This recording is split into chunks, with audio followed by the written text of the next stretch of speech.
Alright guys, welcome back to the channel. Thank you for checking the video out. Today we have more PlayStation news, rumors, and leaks to go over and cover here today. So before we dive into these topics, do me a favor, if you end up enjoying the video or finding it informative, be sure to leave it a like, and if you are new here to the channel, please consider hitting that subscribe button as well.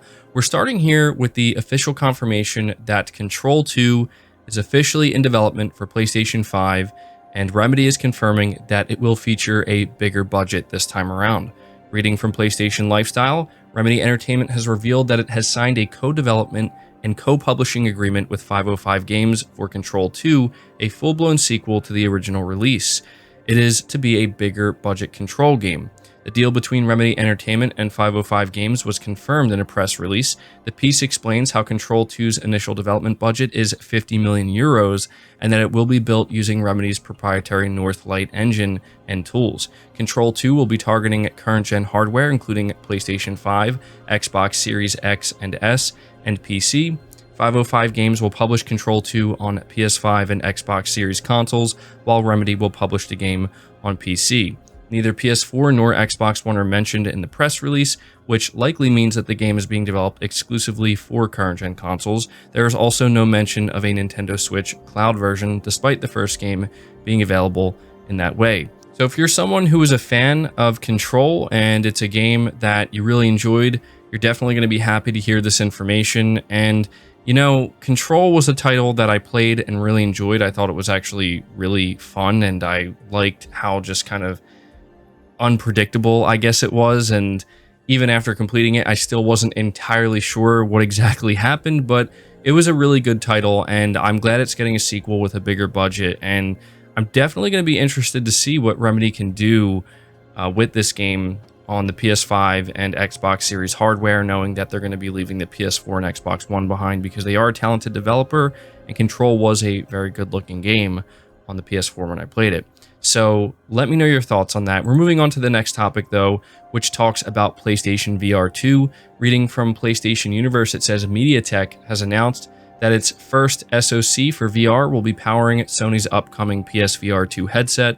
The company announced the news during its executive summit this week, where it offered a glimpse at PSVR 2 to attendees. There wasn't anything else revealed during the event, but it does confirm previous reports that we heard in May that Mediatek would be the one powering PlayStation VR 2. Sony announced recently that PlayStation VR 2 will be released on February 22nd, 2023 for $550. So not the biggest piece of news, but still getting confirmation of the rumors that we heard earlier this year that Mediatek is the one supplying the SoC for PSVR 2. So let me know your thoughts on that, and while you're at it, let me know if you're planning on picking up PlayStation VR 2. Next up, we have another trailer for Forspoken. This time the trailer focuses on exploration and activities. Reading from WCCF Tech, it says a new Forspoken trailer has been shared online today, providing a new look at the open-world game in development by Square Enix and Luminous Productions. The new trailer focuses on exploration mechanics, showing some of the activities that will be available to players as they explore the huge world of Athia, such as monuments, flashbacks, spellcraft challenges, locked labyrinths, and others. And so, yeah, this is yet another new trailer we're getting for Forspoken, and this is what we've been seeing from Sony and Square Enix recently, them just kind of putting out a new trailer seemingly each week, focusing on a different aspect of the game.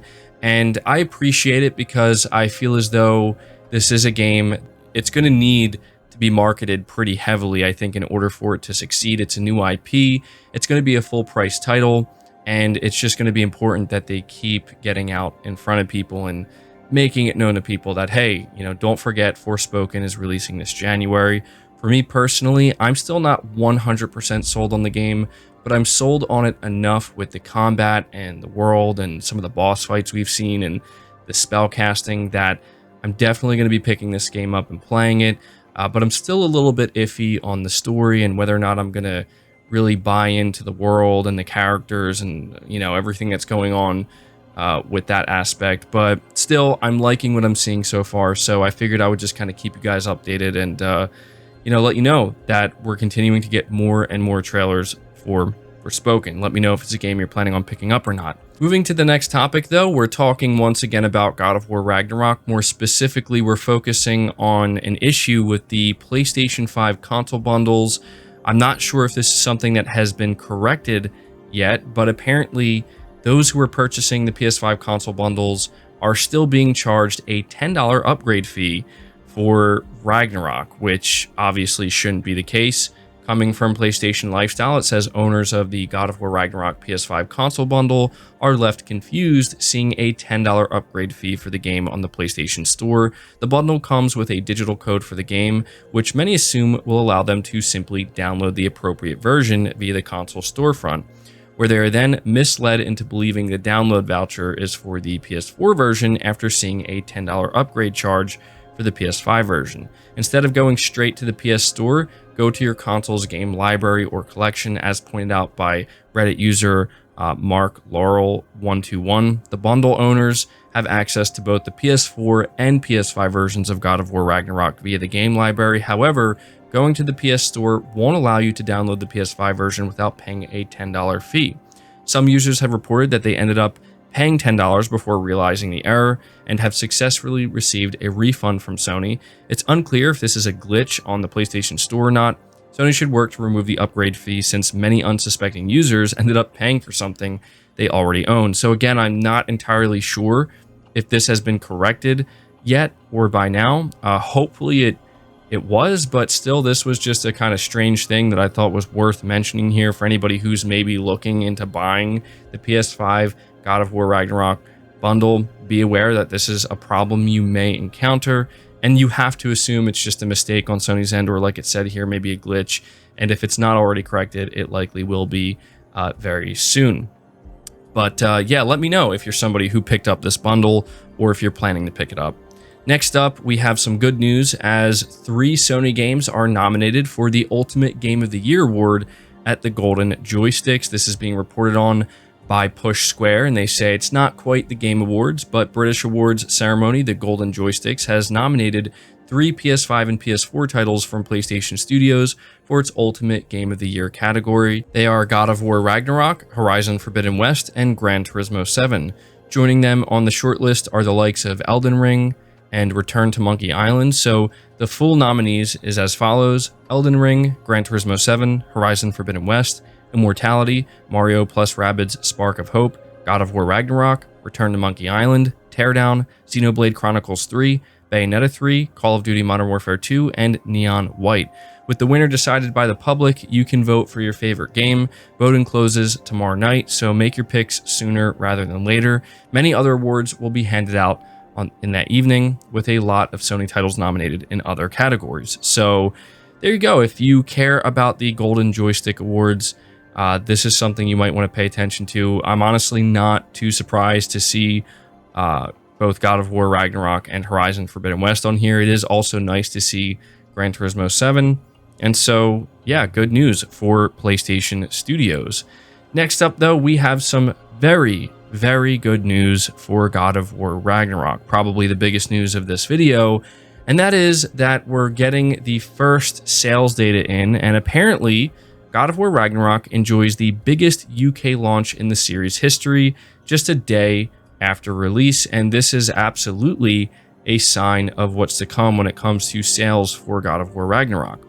Reading from Push Square, they say God of War Ragnarok was always going to be a commercial juggernaut, but it sounds like the PS5 and PS4 sequel could go above and beyond some expectations. According to UK charts from GfK, as reported by Games Industry, Ragnarok has already broken records, enjoying the biggest UK launch in franchise history, and that's based on physical sales alone. What's more, the sequel has managed to shift more copies in a single day than any other God of War title has managed in its first full week on the market. Given that the adventures of Kratos have always sold especially well, this result will be a very promising sign from Sony's perspective.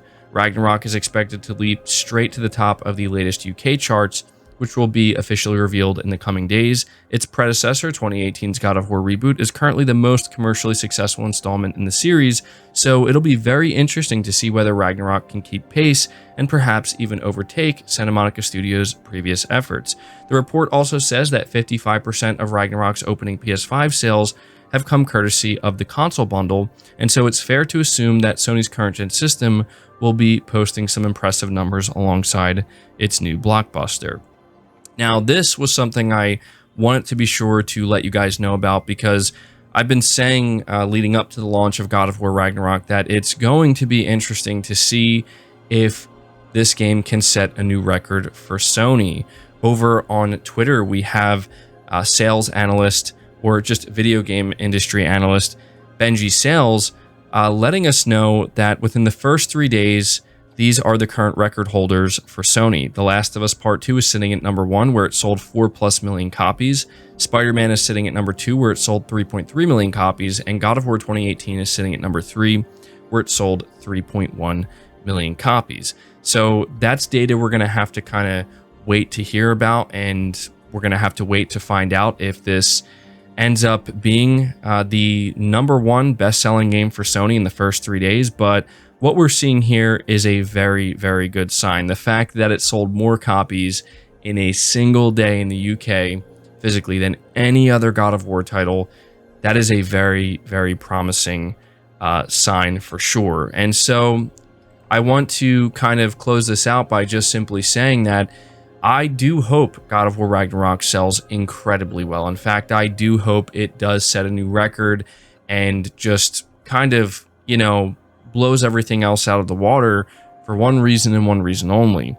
These are the type of games that I care about most. These are the type of games that, you know, brought me over to PlayStation. They're the reason why I play PlayStation. You know, these big AAA narrative-driven titles, these single-player titles, they are, to me, very important.